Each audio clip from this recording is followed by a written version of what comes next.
Бәріңе сәлем.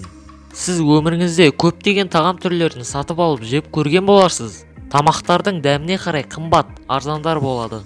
Сіздермен бірге ғажайып әлем.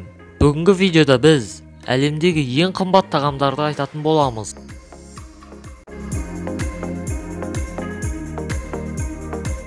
Ең қымбат саңырауқұлақтар.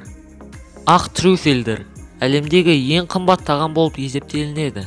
Осындай бір саңырауқұлақтың бағасы 2000 еуроны құрайды. Бұл трюфельдердің ерекше иісі бар. Бірақ иісіне қарамастан бұл саңырауқұлақпен барлық тағамдарды қосып жей береді.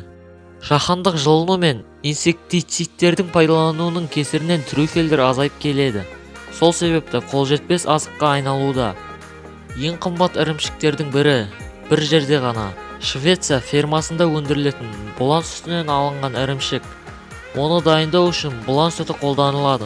Бұланның ірімшігінің түсі ақ, сырттай фета ірімшігіне ұқсайды.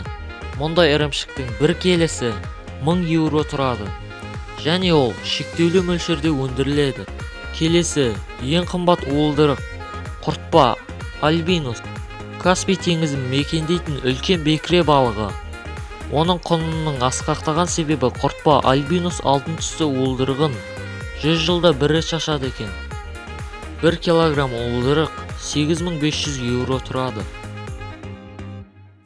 Ең қымбат сорпа. Қарлығаштың ұясы өсімдік қоспаларынсыз тек сілекейден ғана тұрады. Сондықтан олардың ұясы Қытай асханасында деликатес саналады. Қарлығаштың ұяларын жинау өте қауіпті жұмыс. Сондықтан бұлар тағамның бағасы асқақтап тұр. Құстар ұяларын биік жартастарға салады. Ал жартасқа өрмелеу оңай іс емес.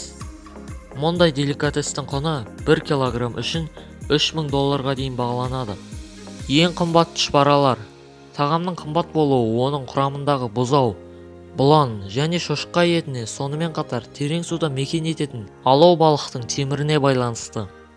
Дәл осы темірдің әсерінен тұшпара көк жасыл жарық шығарады.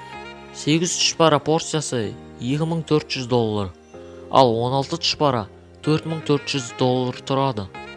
Сіз бұл тағам түрлерін сатып алар ма едіңіз? Осымен біздің видеомыз аяқталды. Егер де видео ұнаған болса, лайк басып, арнаға жазып, достарыңызға да таратыңыздар. Келесі кездескенше сау.